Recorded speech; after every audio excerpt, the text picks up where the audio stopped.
नमस्कार दोस्तों। मेरा नाम गाली शरीश। आज हम लोग 21 मार्च के दिन हम लोग मार्केट के विषय को थोड़ा-सा हम लोग समझने की कोशिश करेंगे। मार्केट यहाँ से किस दिशा में जाएगा, कल हम लोग थोड़ा-सा उसके ऊपर भी हम लोग बात करेंगे। तो सबसे पहले जब भी हम लोग मार्केट के विषय पे बात करते हैं दोस्तों, तो आपको जो है एक ब्रॉडर मार्केट कैसा है, वो सबसे पहले समझना ज़रूरी है। तो यहाँ पर हम लोग अगर सेंसेक्स की बात करेंगे तो आपको यहाँ पर बहुत ही क्लियरली नज़र आ रहा है कि 1% ये आज डाउन है। और मार्केट के शुरुआत के हिसाब से आप देखोगे, जैसे-जैसे मार्केट का समय बीतता गया, ये जो है प्राइस नीचे ही क्लोज़ होते हुए नज़र आया। और यहाँ पर आप एडवांस टू डिक्लाइन की तरफ अगर आप नज़र डालते हो तो बहुत सारे स्टॉक्स जो है डिक्लाइन हुए हैं। और यहाँ पर आप देख सकते हो एम कैप में भी आपको बदलाव हुआ है। तो प्राइस जब मार्केट नीचे आता है तो आपका एम कैप पे भी उसका इम्पैक्ट नज़र आता है। तो 2.6 जो है लाख क्रोर्स के जगह पर आज जो है 2.58 लाख क्रोर्स है। तो डेफिनेटली जो है यहाँ पर हमको एम कैप जो है नीचे आते हुए हमको बहुत ही क्लियरली नज़र आ रहा है। तो सेंसेक्स की तरफ अगर हम लोग नज़र डालते हैं तो आप यहाँ पर चेक कर सकते हो, सिर्फ 5 कंपनीज जो है ग्रीन पे क्लोज हुए हैं और बाकी मार्केट जो है पूरा का पूरा जो है रेड आपको नज़र आ रहा है। तो ये चीज़ बिल्कुल समझना है। और यहाँ पर भी आप देखिए एडवांस टू डिक्लाइन, सो यहाँ पर भी आपको प्रोपोर्शनेट बेसिस में जो है डिक्लाइंस वॉल्यूम के साथ डिक्लाइन हो रहा है। तो मार्केट यहाँ से ऊपर जाएगा अगर आप ये सोचते हो तो थोड़ा-सा आपको जो है मार्केट में थोड़ा-सा डिसअपॉइंटमेंट ज़रूर दिखेगा। और इसी पॉइंट के साथ अगर हम लोग बीएसई 500 का भी हम लोग अगर जो है एडवांस टू डिक्लाइन अगर देखते हैं तो यहाँ पर भी आपको बिल्कुल उसी पैटर्न पे नज़र आएगा। एडवांस टू डिक्लाइन देखिए परसेंटेज रेशियो वाइज़ अगर आप देखोगे तो ये जो है 4:6, सो 40:60 हम लोग यहाँ पर लेंगे।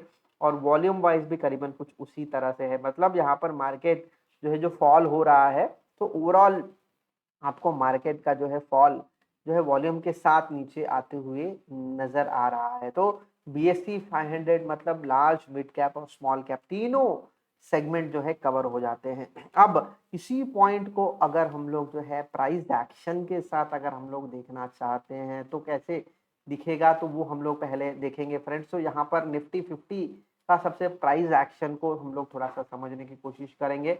ये क्लियर कट इंडिकेशन यहाँ पर है कि ये जो है यहाँ से मार्केट रिवर्स होगा। तो रिवर्स होके कौन से लेवल पे आके ये सपोर्ट लेगा हमको थोड़ा-सा देखना पड़ेगा।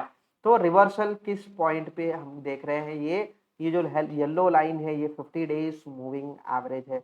और ये सिंपल जो है मूविंग एवरेज है। तो ये 50 डेज़ सिंपल मूविंग एवरेज को ये जो है यहाँ पर रेजिस्टेंस लेके ये इस तरह से जो है आपको कैंडल फॉर्मेशन बनते हुए नज़र आ रहा है। तो यहाँ से जो है मार्केट रिवर्स होगा और रिवर्स होके ये कौन से लेवल पे सपोर्ट लेगा, या ये 200 डेज का सपोर्ट लेगा या फिर ये 20 डेज मूविंग एवरेज का सपोर्ट लेगा, ये थोड़ा-सा हमको देखना ज़रूरी है। बट डेफिनेटली सबसे पहले तो मैं एक्सपेक्ट करूँगा कि ये 200 डेज का जो है मूविंग एवरेज सपोर्ट ले और इस पॉइंट के साथ जो है फिर से एक जो है ऊपर की तरफ जाए। बट डेफिनेटली जैसे-जैसे चीज़ें बदलेंगी वैसे-वैसे हम लोग उसको समझने की कोशिश करेंगे। बट इस प्राइस एक्शन के साथ अगर आप आरएसआई को थोड़ा-सा ट्रैक करके देखोगे, तो आरएसआई में भी देखिए यहाँ पर जो है ये वापस आ गया है। तो 60 को ऑलमोस्ट ऑलमोस्ट 55 जो है 56 के पास जाकर ये वापस आ गया है। तो आरएसआई जब भी ऐसे रिवर्स होता है तो आपको समझना पड़ेगा कि प्राइस जो है ऊपर की तरफ नहीं जाएगा। ये आप यहाँ पर भी देखिए यहाँ से ये टच करके फिर से वापस आ गया। यहाँ पर भी देखिए, यहाँ पर ये टच करके वापस आ गया। तो जब भी आरएसआई जो है इस तरह से रिवर्स होता है, उसके बाद मार्केट जो है नीचे की तरफ आते हुए नज़र आएगा। और डेफ़िनेटली ये एंगल्फिंग पैटर्न है, मतलब मार्केट यहाँ से नीचे ही आएगा। तो मोस्ट प्रोबेबिलिटी जो है आपको पहला पड़ाव जो है सपोर्ट ये 200 डेज़ मूविंग एवरेज और उसके बाद जो है ये आपको ग्रीन लाइन जो है 20 डेज़। तो मोमेंटम बदलना चाहिए। तो मोमेंटम आपका कब बदलेगा, जब आपका शॉर्टर जो है मूविंग एवरेज बड़े जो है मूविंग एवरेज को जो है नीचे से क्रॉस करता है। तो मोमेंटम शिफ्ट धीरे-धीरे हमको समय के साथ जो है आपको रुकना पड़ेगा। तो इसके साथ अगर हम लोग यहाँ पर ट्रैक करते हैं तो यहाँ पर थोड़ा सा आपको डिसअपॉइंटमेंट यहाँ पर नजर आएगा कि इंडिया का विक्स जो है 8.89% जो है यहाँ पर नजर आ रहा है। इसको अगर हम लोग चार्ट के साथ अगर हम लोग ट्रैक करते हैं तो देखिए चार्ट में कैसे नजर आता है। तो यहाँ पर हम लोग क्यों क्या दिख रहा है ये देखिए, ये यहाँ से जो है विक्स ऊपर की तरफ ही जाएगा और जब यहाँ विक्स ऊपर जाता है तो आपको समझना पड़ेगा कि मार्केट जो है नीचे की तरफ आता है। अगर इसको हम लोग अगर जो है आरएसआई के साथ अगर हम लोग कनेक्ट करते हैं तो देखिए आरएसआई में जैसे प्राइस के साथ ये जो है यहाँ से रिवर्स होते हुए नजर आ रहा है, बट एमएसीडी आपको क्या बता रहा है कि देखिए ये और नीचे आएगा। ये टाइम के साथ हमको थोड़ा सा ये समझना पड़ेगा। तो इंडिया विक्स डेफिनेटली जो है थोड़ा सा बढ़ रहा है। जब भी इंडिया विक्स बढ़ता है तो मार्केट में वॉलेटिलिटी बढ़ती है, तो मार्केट में वॉलेटिलिटी बढ़ती है और डेफिनेटली अच्छे साइन नहीं रहते हैं मार्केट के लिए। और जब भी विक्स ऊपर जाता है तब हर बार जो है आपका निफ्टी 50 नीचे की तरफ ही आता हुआ नजर आता है। तो विक्स का बढ़ना मार्केट के लिए अच्छा नहीं है। तो इसके साथ में एक और जो है इंडाइसेस को मैं थोड़ा सा टच करना चाहूंगा जो बेसिकली जो है अच्छे स्पेस में हमको नजर आ रहा है और काफी देख सकते हो ओवरऑल पूरा का पूरा मार्केट कहाँ पे है और ये पर्टिकुलर इंडेक्स कहाँ पर है थे।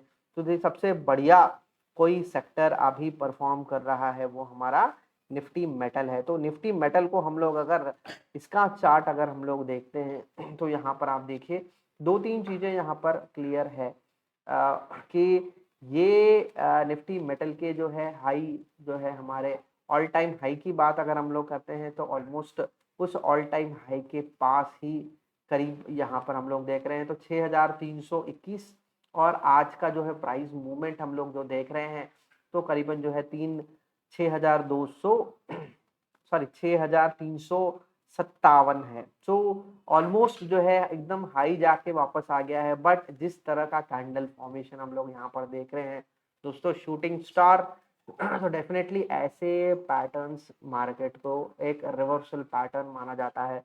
और ये अगर खासकर जब आप देखोगे जब एकदम से एक रिवर्सल पैटर्न है मतलब इसके पहले एक जो है मूवमेंट होना चाहिए पॉजिटिव मूवमेंट। पॉजिटिव मूवमेंट हम लोगों ने पिछले 3 दिन में देखा है। इसके बाद जो है यहाँ से रिवर्सल, तो ये एक रेसिस्टेंट पॉइंट है और इस रेसिस्टेंस को ब्रेक होना जरूरी है।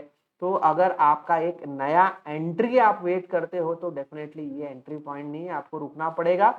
2-3 जगह पे आपको जो है कॉन्स्टेंटली ट्रैक करना पड़ेगा। एक तो है या तो फिर ये 20 डेज मूविंग एवरेज को जब ये सपोर्ट लेगा उस टाइम पे आप एंट्री लो, नहीं तो जब भी आप ये जो नॉर्मली अगर आप बात करोगे तो 6355 के ऊपर जब आपका क्लोजिंग मिलेगा तो वो उस लेवल पे आप बाय कर सकते हो। जैसे जैसे यहाँ पर आप देखिए 6300 6355, तो ये दो ऐसे लेवल्स है जहाँ पर आपको जो है क्लोजिंग हाई होना चाहिए। यहाँ पर क्लोजिंग अगर हाई नहीं होता है और उसके अगले दिन जो है आपको कंटिन्यूसली 2 दिन का तो जो है क्लोजिंग अगर आपको हाइयर पॉइंट से अगर ब्रेकआउट के बाद अगर आपको क्लोज नहीं होते हुए दिखेगा तो मेटल्स का है डेफिनेटली। बट यहाँ पर उसके लिए थोड़ा सा समय लगेगा, वो बहुत ही क्लियर है और शूटिंग स्टार आपको वो चीज़ बताता है। इसके बाद अगर मैं यहाँ पर चेक करता हूँ तो देखिए आरएसआई पिछले 2-3 बार से जो जो है यहाँ पर आरएसआई आपको 60 के पास टच करके वापस आ रहा है। तो यहाँ पर भी अगर हम लोग इसको देखेंगे फ्रेंड्स तो ये जो है इस पॉइंट को टच कर रहा है। तो यहाँ से जो है रिवर्स होने के चांसेस थोड़े से ज़्यादा नज़र आ रहे हैं। कल का दिन हमको थोड़ा सा और देखना पड़ेगा कि मार्केट कैसे रिएक्ट करेगा और उसके बेसिस पे चीज़ों को हम लोग देखेंगे कि एग्जैक्टली क्या हुआ है। तो ये एक इम्पॉर्टेंट पॉइंट है जहाँ पर हमको ध्यान रखना है। ठीक है फ्रेंड्स, तो ये सब चीज़ों पे हम लोग बात करेंगे और उसके बेसिस पे हम लोग चीज़ों को और समझेंगे। डेफिनेटली जो है धीरे से मार्केट यहाँ से मार्केट में आप कॉन्स्टेंटली एक्सपेक्ट कर सकते हो कि मार्केट यहाँ से नीचे की तरफ ही आने वाला है कुछ दिन। तो ये पूरा हफ्ता जो है हम लोग डाउन एक्सपेक्ट कर सकते हैं और वो चीज़ यहाँ पर जो है मार्केट के हर एक इंडाइसेस पे आपको नज़र आ रहा है। तो आप जो है इसी चीज़ को अगर आप निफ्टी बैंक के साथ अगर आप देखते हो तो निफ्टी बैंक में भी आपको क्या दिखा रहा है कि ये जो है यहाँ से रिवर्स हो रहा है। तो मार्केट्स थोड़ा-सा जो है नीचे रिवर्स हो सकते हैं और बेसिकली फाइनेंशियल ईयर क्लोजिंग है, तो मोस्ट प्रोबेबली शायद ये जो है आखिरी महीने का पूरे महीने के एंड तक जो है आपको मार्केट जो है रिवर्स जो है होते हुए एक्सपेक्ट कर सकते हो। एक बार अगले फाइनेंशियल ईयर में भी मार्केट जो है अप्रैल के बाद या तो फिर ये इस महीने के क्लोजिंग जो है जो रहते हैं उसके बेसिस पे जो है मार्केट रिवर्स हो सकता है। बट ये जो है over a period of time एक-एक करके हम लोग जैसे-जैसे दिन आगे जाएँगे वैसे-वैसे हमको फर्दर क्लैरिटी मिलेगी कि मार्केट किस लेवल पे जो है स्ट्रेंथ ले रहा है, किस स्ट्रेंथ लेवल पे जो है आपको जो है रेजिस्टेंस ले रहा है। तो ये सब चीज़ों पे हम लोगों को कॉन्स्टेंटली बात करके हम लोग इसको देखेंगे, समझेंगे। ठीक है friends, thank you for watching this video.